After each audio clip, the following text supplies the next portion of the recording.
ఎక్కడ ఒక్కరోజు ఒక రాజకీయ జోక్యం కానీ, ఒక అనుచిత కార్యక్రమం కానీ, ఒక మాట అంటం కానీ, పార్టీని ఇబ్బంది పెట్టడం కానీ ఏ ఒక్కరోజు ఒక పని చేయాల.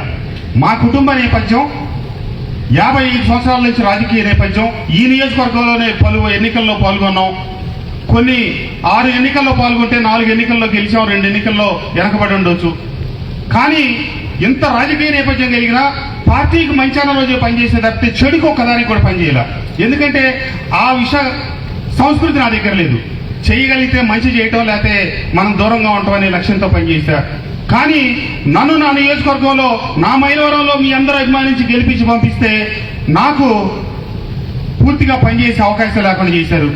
రోజు గ్రూపులు ప్రోత్సహించటం, నా మీద ఉద్దేశపూర్వక ఇబ్బంది పెట్టడం, మారుమూల ఒక శ్రీరాంపురం ముచ్చినపల్లి దగ్గర నుంచి మొదలెట్టి ఇక్కడ దొనబండ దాకా, అక్కడ కొత్తూరు తాడేపల్లి దాకా ఉన్న ప్రతి కార్యకర్తకి న్యాయం చేసి ప్రతి ఒక్కళ్ళని పార్టీ కుటుంబాన్ని గెలిపించుకోవాలని చెప్పి నేను అహర్నిశలో ఓ పక్క శ్రమపడి నానా కష్టపడతా ఉంటే, కొండపల్లి మున్సిపాలిటీలో ఈ రోజున మనం అభివృద్ధికి నిధులు ఎంతో ఇబ్బందికరమైన పరిస్థితి, ఎంతో ఇబ్బంది పడుతున్నప్పటికీ కొండపల్లి మున్సిపాలిటీకి నేను అన్యాయం చేయకుండా వచ్చిన నిధులన్నింటిలో తొలి ప్రాధాన్యత కొండపల్లి మున్సిపాలిటీకి ఇచ్చి నా సమయాన్ని వెచ్చించి అప్రాయమైన విజయాలు మనం సాధించే స్థితిలో ఉన్నప్పుడు కొండపల్లి మున్సిపాలిటీని ఉద్దేశపూర్వకంగా ఓడించి, మన పార్టీ వాళ్లే, మన ప్రత్యర్థులు ఓడించలా, మన పార్టీ వాళ్లే ఓడించి ఆ విషయాలు కూడా ఇంటెలిజెన్స్ వాళ్ళ ద్వారా, ఐపాక్ వాళ్ళ ద్వారా పార్టీ అధిష్టానానికి తెలిసినప్పుడు నేను వెళ్ళి చెప్పా, ఇదిగో ఈ రకంగా పార్టీని ఒక తాటి మీద వర్గాలు లేకుండా, గ్రూపులు లేకుండా అందరికీ ఒక కుటుంబం లాగా నడిపిస్తా, అందరూ మా బిడ్డ మావాడు జగన్మోహన్ రెడ్డి గారు పంపించిన తను మా కుటుంబాల్లో భాగస్వామి అయ్యాడని చెప్పి అందరూ అనుకునే క్రమంలో పార్టీని ఇబ్బంది పెడతా ఉన్నారు. ఉద్దేశపూర్వకంగా నా ప్రత్యర్థి కంటే కూడా, రాజకీయ ప్రత్యర్థి కంటే కూడా సొంత పార్టీలో ఉన్న వ్యక్తులే రోజు మానసికంగా ఇబ్బంది పెట్టే పరిస్థితి చేస్తారని చెప్పి నేను సజ్జల రామకృష్ణారెడ్డి గారికి, పెద్దిరెడ్డి రామచంద్రారెడ్డి గారికి, వైవి సుబ్బారెడ్డి గారికి, జగన్మోహన్ రెడ్డి గారికి కూడా వెళ్ళి 1కి 10 సార్లు స్వయంగా చెప్పడం జరిగింది. ఒక్క పెద్దిరెడ్డి గారు మటుకు స్పందించారు. నీకేం పనయా, ఆయన పని ఆయన చేసుకుంటే నీ పని నువ్వు చేసుకోలేవు, ఎందుకు ఆయన ఇబ్బంది పెడతా ఉన్నారు. ఆయన ఇన్ఛార్జిగా ఉన్నంతసేపు పరిస్థితులు అణిగిమణిగి ఉన్నాయి. వారు వెళ్ళిన తర్వాత మళ్ళీ యథాస్థితికి రావటం, నేను ఎన్ని పర్యాయాలు పైకి వెళ్ళి చెప్పినా కూడా అతను పెట్టించినట్టే నువ్వు గ్రూపుల్లో మెసేజ్లు పెట్టించు, నా మనసుకు ఇష్టపడలా. అదే విషయాన్ని ఎన్నిసార్లు చెప్పినా కూడా తప్పు చేసిన వాళ్ళని దండించకపోగా, కాంగ్రెస్ లో ఇంకో బీజేపీ అయితేనో వాళ్ళ కేంద్ర కార్యాలయం ఢిల్లీలో ఉంటుంది, మన కేంద్ర కార్యాలయం 10 నిమిషాల దూరంలో ఉంది, స్పందిస్తారనుకుంటే స్పందించకపోగా, పార్టీలోనే ఒకళ్ళ మీద ఒకళ్ళకి తగాదాలు పెట్టుకుంటా ఉద్దేశపూర్వకంగా చీలికలు తెస్తా ఉంటే ఎన్ని రోజులు సహించాలి? దానికి పైనుంచి కొందరు మద్దతు ఇచ్చిన తర్వాత ముఖ్యమంత్రి గారి దగ్గరికి కేడర్ మీటింగ్ అని చెప్పి నియోజకవర్గం నుంచి 50 మందిని తీసుకురమ్మంటే 50 మందిని తీసుకెళ్తే 50 మంది సమక్షంలో కూడా ఆ 50 మందికి కూడా క్లారిటీ లేపారు. ఆ రోజు వారు ఏం చెప్పారో అర్థం కాలేదు. దురదృష్టవశాత్తు కృష్ణప్రసాద్కి నేను పంపించాను. కృష్ణప్రసాద్కి మీరు అందరి దగ్గరుండి మద్దతు ఇవ్వండి, ఆ గ్రూపుల వ్యవహారాలు నేను ప్రోత్సహించడం, నేను వాళ్ళని ఊరుకోను గట్టిగా చెప్తాననే మాట చెప్పకుండా 2014లో ఆ నియోజకవర్గంలో ఓడిపోతే నన్ను సమన్వయకర్తగా తీసుకొచ్చి పెడితే మీ అందరి ఆశీస్సులు, దీవెల్లో, మీ అందరి కష్టంతో ఒక తాటి మీద నడిచి గెలిస్తే 2019లో 2024లో నేను ఆయన చేతిలోనే పెడతాను, గెలిపించి తీసుకొచ్చి నాకు అప్పచెప్తా అన్నాడు. అంటే 2014లో గెలవని వ్యక్తి 2019లో నన్ను గెలిపించిన వ్యక్తి 2024లో అతను గెలిపిస్తాడు, అతని చేతిలో నన్ను పెట్టడం అనేది నన్ను తీవ్రంగా బాధించింది. దానికి, ఆ సంఘటనకి ఆ రోజు నాతో పాటు సీఎంఓకి వచ్చిన 50 మంది సాక్షిభూతులే. సరే, ఎన్ని పర్యాయాలు చెప్పినా ఎక్కడ ఇంత కూడా మార్చుకోవటం కానీ, అతన్ని అదుపులో పెట్టడం కానీ, గ్రూప్ తగాదాలని కంట్రోల్ చేయటం కానీ జరగనందువల్ల నేను ఆగటం జరిగింది. సరే, ఎప్పుడైనా కూడా సంక్షేమం, అభివృద్ధి 2 కళ్ళుగా ముందుకు సాగాలనేది అందరూ కోరుకునేది. సంక్షేమం లేని అభివృద్ధి కాదు, అభివృద్ధి లేని సంక్షేమం కూడా కష్టం అనేది నా అభిప్రాయం. గడప గడపకి తిరగమని పంపిస్తే గడప గడపలో అమ్మ మీకు అమ్మఒడి ఇచ్చాం, చేయూత ఇచ్చాం, ఆసరా ఇచ్చాం, రైతు భరోసా ఇచ్చాం అని ఇచ్చేది కార్యక్రమాలు చెప్తే మరి మా అబ్బాయికి ఉద్యోగం ఏదని అడుగుతా ఉన్నారు, లేకపోతే మా ఇంటి ముందు డ్రైనేజ్ ఏదని అడుగుతా ఉన్నారు, లేకపోతే మా ఇంటి ముందు రోడ్డు ఏదని అడుగుతున్నారు. మీరు ఇచ్చారు, మేము తీసుకున్నాం, ఇవన్నీ మేము అడిగామా? కానీ మా ఇంటి ముందు రోడ్డు ఏది కాదు. ముఖ్యమంత్రి గారు అభివృద్ధికి రోడ్లకి డ్రైన్లకి నీళ్లు కాకుండా సచివాలయాలు కట్టించుకున్నారు, ఆర్బీకేలు కట్టించుకున్నారు, వెల్నెస్ సెంటర్లు కట్టించుకున్నారు. అవన్నీ కూడా ఉమ్మడి కృష్ణా జిల్లాలో రైతు భరోసా కేంద్రాల్లో సంవత్సరం క్రితం వరకు మైలవరం నియోజకవర్గమే ప్రథమ స్థానంలో ఉంది. అట్లాగే సచివాలయాలు మనమే ప్రథమ స్థానంలో ఉన్నాం. డ్రైన్లు నిర్మించిన వాటిలో మైలవరమే ప్రథమ స్థానంలో ఉంది. ఇన్ని నిర్మించిన తర్వాత చివరకు జరిగింది ఏంటి? ఎన్ని పనులు కేడర్కి అప్పచెప్పి కేడర్తో పని చేయిస్తే 3 సంవత్సరాల పైసలకు వాళ్ళకి బిల్లులు రాక అప్పులు పాలయ్యి అవస్థలు పాలయ్యి వాళ్ళు బజార్ను పడి, మా కొత్తూరు తాడేపల్లి వెంకయ్యమ్మ ఒక ఎస్సీ మహిళ పార్టీ కోసం పార్టీతో 10 ఏళ్లు పోరాడిన ఆమె పార్టీ అధికారంలోకి వచ్చింది. నా గ్రామాన్ని అభివృద్ధి చేసుకోవాలి, ఎమ్మెల్యే గారు నిధులిచ్చారని చెప్పి 30 లక్షలు 40 లక్షలు మెడలో తాళి కొడిచి ఈరోజు చివరికి అమ్ముకుంది. ఎదురుగా ముందు వరుసలో కూర్చొని ఉంది. బిల్లుల కోసం ఎక్కడ తిరిగినా నా బాధ, మొత్తం నిరోధనే. సాయన్నపాలెంలో నాగులూరు శివారు సాయన్నపాలెంలో 2 ఎస్సీ సోదరులు ఈ రోజు కూడా వాళ్ళు వచ్చారు, ఇందా నాకు కనిపించారు. పాపం ఒక ప్యాకేజ్ తీసుకుని 30 లక్షల రూపాయలు డ్రైన్లు కడితే ఈ రోజుకి వాళ్ళకి బిల్లులు రాని పరిస్థితి. ఏదో వాళ్ళు కట్టి ఇప్పుడు 4 సంవత్సరాలు అయ్యి ఆ డ్రైన్లు కూడా పాత పడిపోయింది. మరి క్యాడరు అవస్థ పడ్డారు, అవస్థ పడుతున్నారు అని చెప్పి నేను సీఎంఓలో ఇటీవల జరిగిన ఒక సమావేశంలో వాళ్ళ దృష్టికి తీసుకొచ్చి మనం క్యాడర్ను బతికించుకోవాలి, క్యాడర్ను కాపాడాలి అని చెప్పి చెప్తే అక్కడ మన పార్టీకి సూచనలు సలహాలు ఇచ్చి ఈరోజు రాజకీయ వర్గాలకి ప్రత్యామ్నాయంగా మన పార్టీ ఏర్పరిచినటువంటి వ్యవస్థ, రాజకీయ వ్యవస్థ అంటే రాజకీయాల మీదగా నడవాల్సిన వ్యవస్థ స్థానంలో కన్సల్టెంట్లు పెట్టుకొని నడుపుతా ఉంటే వాళ్ళకి కింద ఉన్న బాధలు ఏం తెలుస్తాయి? అతను అన్నాడు, క్యాడర్ హ్యాపీగా ఉంటే పబ్లిక్ అన్హ్యాపీగా ఉంటారు, పబ్లిక్ హ్యాపీగా ఉండాలంటే క్యాడర్ అన్హ్యాపీగా ఉండాలి. అంటే క్యాడర్ బిల్లులు రాక అవస్థ పడితే ప్రజలు సంతోషిస్తారనేది ఆయన అభిప్రాయం. మరి ఆ మాట మీరు ముందే చెప్తే మన కొత్తూరు తాడేపల్లి వెంకయ్యతోనో సాయనపాలెం పిల్లలతోనో మనం పనులు చేయించామంటే వాళ్ళకు ₹1 లాభం వస్తే వాళ్ళు ఆర్థికంగా కార్యకర్తలు 10 ఏళ్ళు పార్టీలు నమ్ముకొని పనిచేశారు కాబట్టి వాళ్ళు ఆర్థికంగా నిలదొక్కుకోవడం మంచిదనే ఉద్దేశంతో వాళ్ళకి పనులు ఇచ్చాం. కానీ వాళ్ళని ఆర్థికంగా అవస్థపాలు చేయాలని అయితే మనం ఇవ్వలేదు కదా.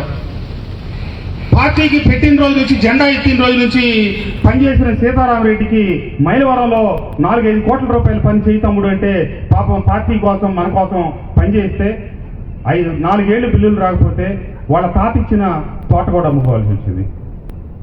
మరి వీటన్నింటినీ పరిగణలోకి తీసుకోమని నేను చెప్తే ప్రజలు సంతోషంగా ఉంటే చాలు. అంటే జన్మభూమి కమిటీల్లో ఎక్కడో అవకతవకలు జరిగినాయని ఈరోజు వైఎస్ఆర్ కాంగ్రెస్ పార్టీ కార్యకర్తల మొత్తాన్ని 10 ఏళ్ళు పార్టీ జెండా మోసిన కార్యకర్తల్ని వీళ్ళు ఏడిస్తే ప్రజలు నవ్వుతారని చెప్పి వీళ్ళని ఇబ్బంది పెడతామా?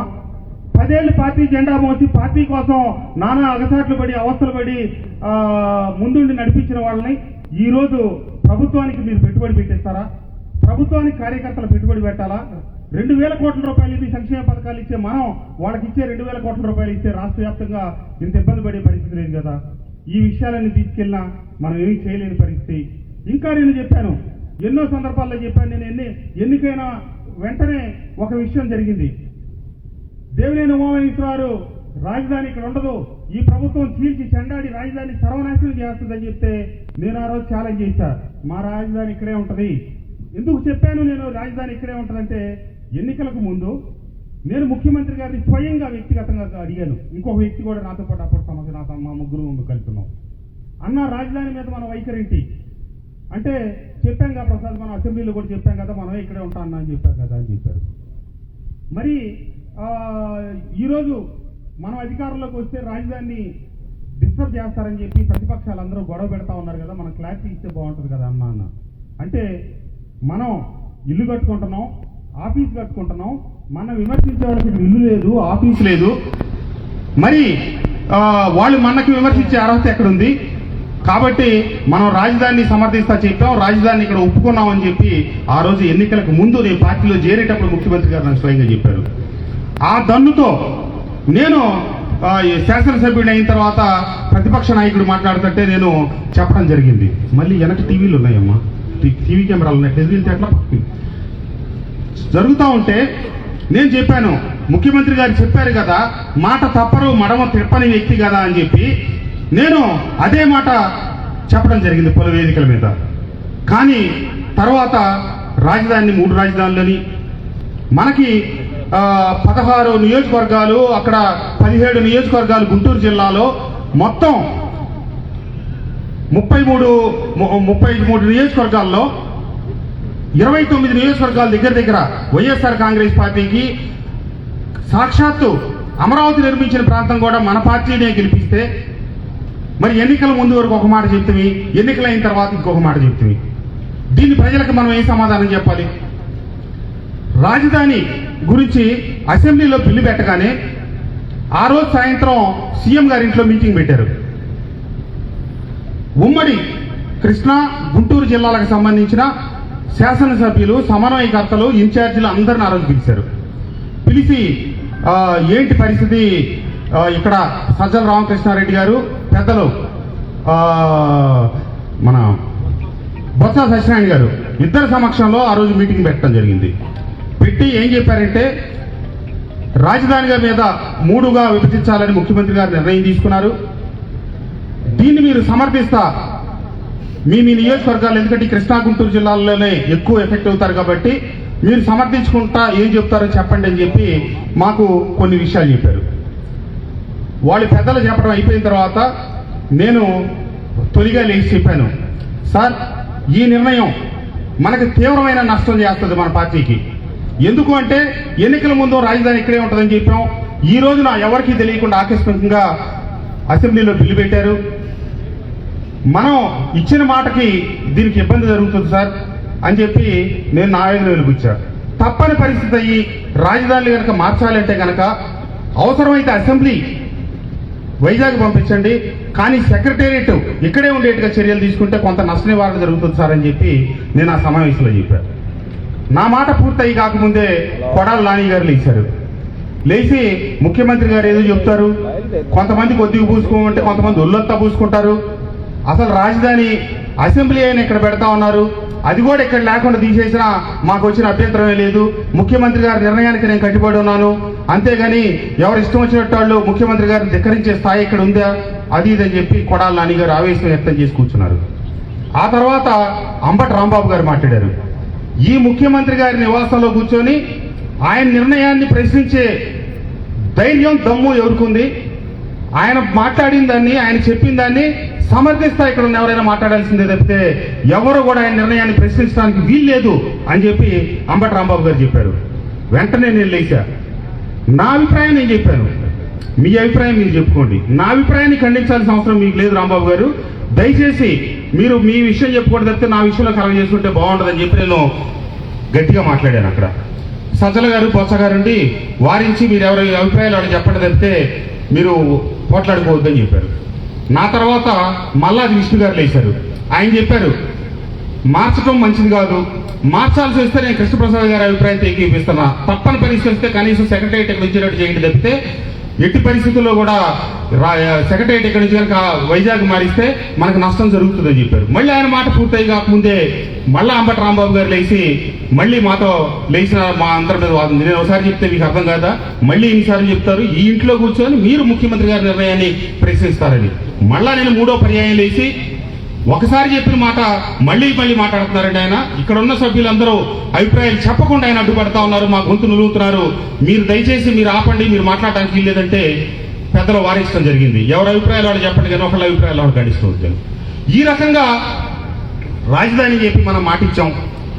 నియోజకవర్గానికి నేను శాసనసభ్యుడైన తొలిసారి ముఖ్యమంత్రి గారు గెలిచిన దగ్గర నుంచి చివరిసారి గెలిచే వరకు కూడా నేను అడిగింది నియోజకవర్గానికి సంబంధించిన అభివృద్ధి నిధులు. మరుసుమల్లి, చంద్రగూడెం, పంగిడి చెరువు, లేకపోతే ఇత్యాది చెరువులు 12 కలిపి నేను మొదటిసారి శాసనసభ్యుడైన తర్వాత, అట్లాగే నాగులూరు నుంచి ఇటుపక్క మనం తోలుకోడు వైపు వచ్చేదానికోసం రైతులకి ఉపయుక్తంగా ఉంటుందని ఒక బ్రిడ్జి, ఇట్లాంటివన్నీ నేను ప్రతిపాదనలు పెట్టి ముఖ్యమంత్రి గారికి ఇచ్చాను. తొలిసారి ముఖ్యమంత్రి గారు తీసుకొని నాతో ఏం చెప్పారంటే అధికారులను పిలిచి కృష్ణప్రసాద్కి మనం నియోజకవర్గంలో అభివృద్ధికి నిధులు ఇవ్వాలి, లేకపోతే కృష్ణప్రసాద్ ఆ దేవినేని ఉమా లాంటి వ్యక్తిని ఎదుర్కోవాలంటే ఇబ్బంది పడతాడు, కాబట్టి కృష్ణప్రసాద్ మన దగ్గర ఇప్పుడు 12 రిజర్వాయర్లకు డబ్బులు ఇచ్చే అంత నిధులు లేవు. సంవత్సరానికి 2-3 చొప్పున పెట్టుకుంటే 5 ఏళ్లలో నువ్వు అడిగి 12-13 రిజర్వాయర్లు పూర్తి చేద్దాం ఆ ప్రకారం అని చెప్పి స్వయంగా ఆయన ఆ నోటు మీద రాశారు. తర్వాత సీఎంఓ నుంచి స్పెషల్ లెటర్లు వచ్చినాయి. తర్వాత సంవత్సరం తర్వాత కూడా ఏం ముందుకు నడవాల. మళ్ళీ సంవత్సరం తర్వాత వెళ్ళి అదే లెటర్లు ఇచ్చాను, మళ్ళీ కాలేదు. మూడోసారి ఇచ్చాను, ఒక్కటి కాలేదు. నాలుగోసారి ఇచ్చాను, అవన్నీ నా దగ్గర ఉన్నాయి, మళ్ళీ ₹1 రాలేదు.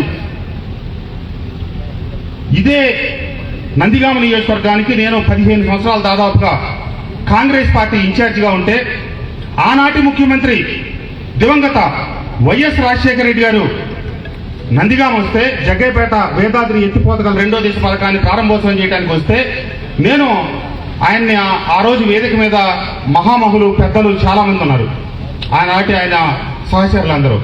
నేను ఒక వినతి పత్రం తీసుకెళ్లి సార్ చేతిలో పెట్టి, మా పక్క నుంచి కృష్ణానది వెళ్తా ఉంది కానీ మా గొంతు తడవట్లేదు, మా కడుపు నిండట్లేదు, 100 కోట్ల రూపాయలు మీరు ఇస్తే కనుక నా నందిగామ నియోజకవర్గం సస్యశ్యామలం అవుతుంది సార్ అని చెప్పి అడిగితే, నా వేదిక మీద నా చేతిలో కాగితం తీసుకొని అవన్నీ చదివి 10 రోజుల్లో మీరు శాంక్షన్ చేసి ఆర్డర్స్ ఇవ్వండి అని చెప్పి అధికారులకు చెప్పి 2009లో నేను శాసనసభ్యుడు కావడానికి 10 సంవత్సరాల ముందు నాకు 100 కోట్ల రూపాయలు డబ్బు ఈ నందిగామ నియోజకవర్గానికి రిలీజ్ చేసిన మహానుభావుడు ఆ రోజు రాజశేఖర రెడ్డి గారు.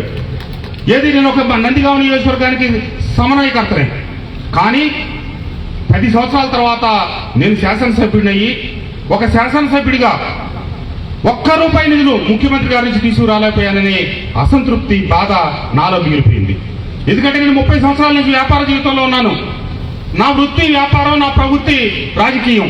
ఎందుకంటే రాజకీయ కుటుంబంలో పుట్టా కాబట్టి ఇటు నందిగామ నియోజకవర్గంలో కావచ్చు, ఇతరత్ర తప్పదు. నేను పుట్టే నాటికి మాది రాజకీయ కుటుంబం కాబట్టి నాకు రాజకీయాలకి పెనవేసుకొని ముడివేసుకొని సాగుతానే ఉంది నా జీవితం.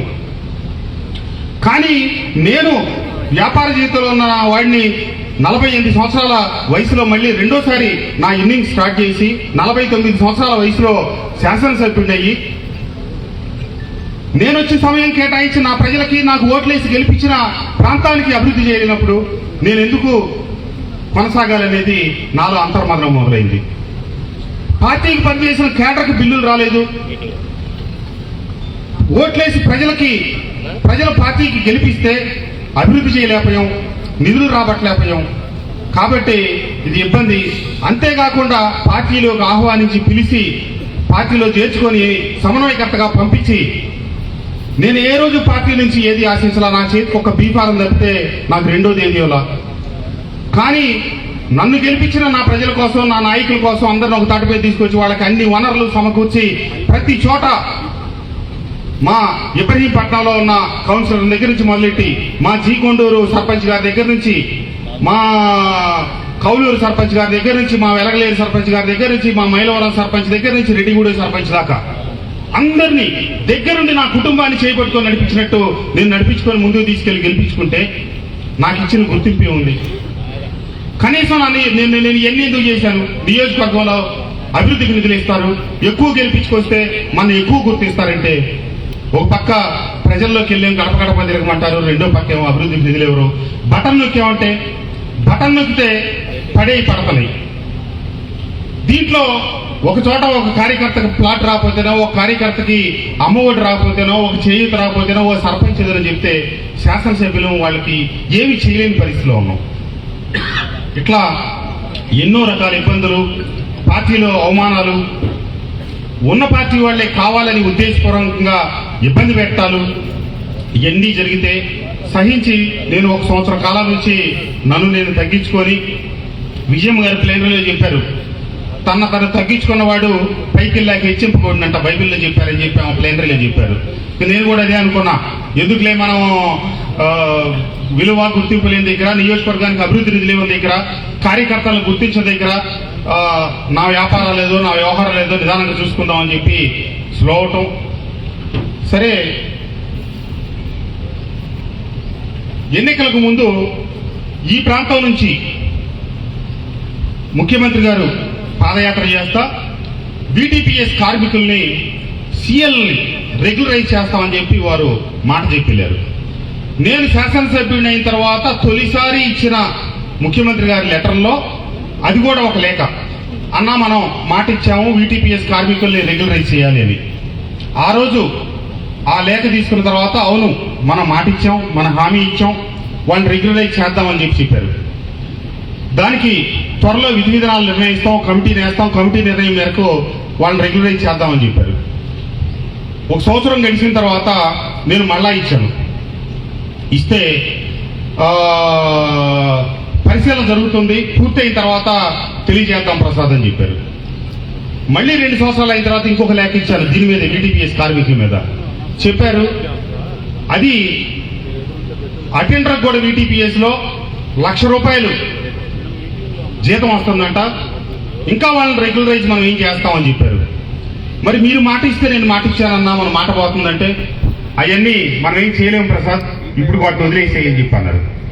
ఆ రకంగా నేను నియోజకవర్గంలో చేద్దాం అనుకున్న అభివృద్ధి చేయలేక, నేను ఇచ్చిన హామీల్లో ముఖ్యమంత్రి గారు చెప్పిన హామీ అయినటువంటి వీటీపీఎస్ కార్మికుల్ని చేయలేక,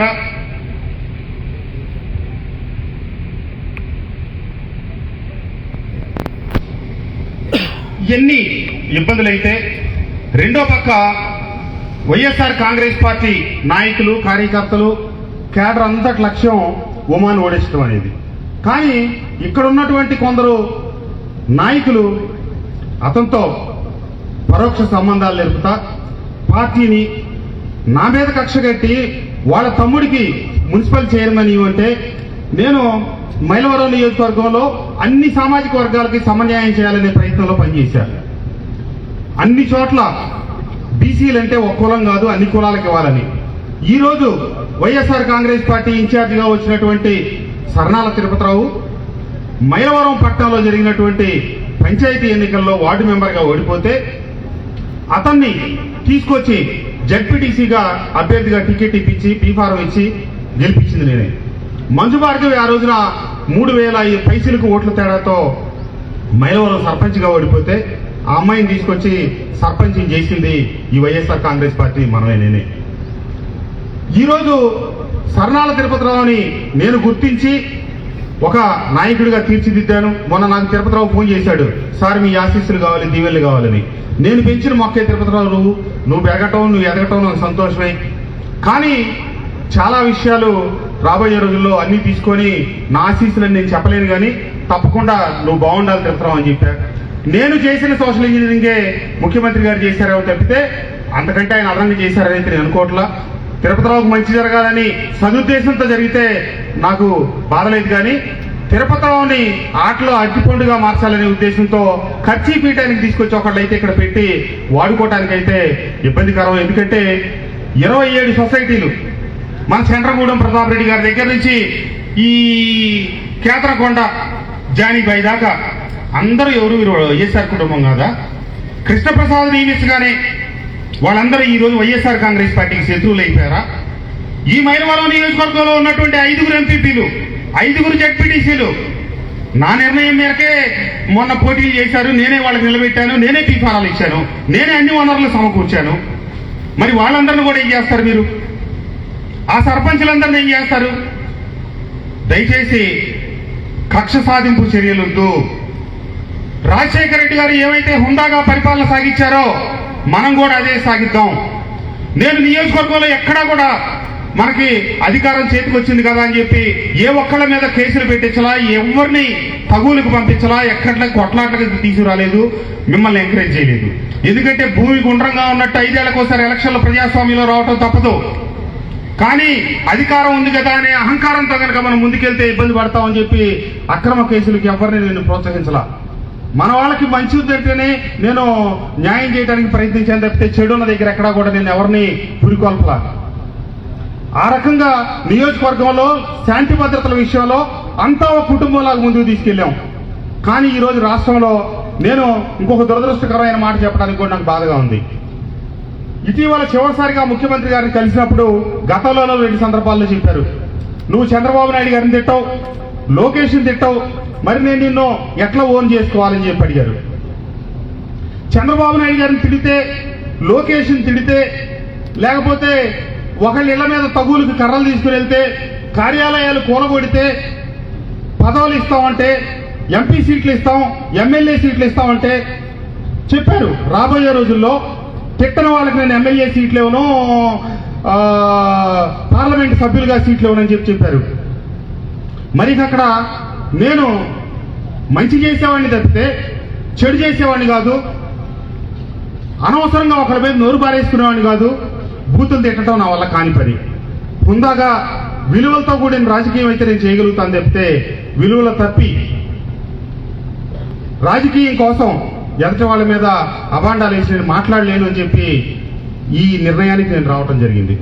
ఈ పై కారణాలు, ఈ కారణాలు, ఇత్యాది కారణాలు అన్నిటితో పట్టుకొని ఇక నా మనసు ఎన్ని సంవత్సరాలైనా సరే ఒకే వేదిక నుంచి రాజకీయం చేయాలని చేస్తానని చెప్పి నాకు దానికి తగ్గ విలువ కానీ, మర్యాద కానీ, గౌరవం కానీ ఏమీ దక్కకపోగా చివరికి చెప్పారు.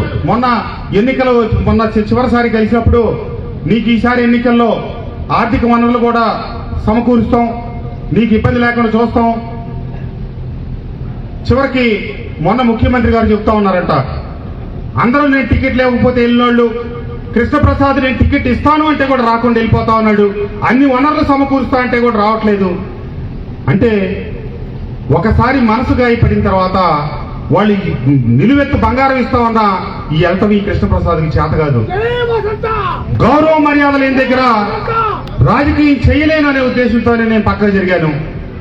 ఎదటి వాళ్ళని అసందర్భంగా తిట్టడం, గెలిపించుకున్న కార్యకర్తలకి, నాయకులకి బిల్లులు రాక అన్యాయం అయిపోవటం, మనకు ఓట్లేసి గెలిపించిన మన ప్రాంతానికి అభివృద్ధి చేయలేకపోయినప్పుడు మరి ఆ వేదికలో నేను ఎందుకు ఉండాలి, ఆ వేదిక మీద నుంచి నేను ఎందుకు ముందుకు సాగాలి అని చెప్పి నన్ను పార్టీ పెద్దలందరూ, నేను సాక్షాత్తు పెద్దిరెడ్డి రామచంద్రారెడ్డి గారిని, ఆ వైఎస్ రాజశేఖర రెడ్డి గారు చనిపోయిన తర్వాత అంతటి గురుభావంతో చూస్తారు.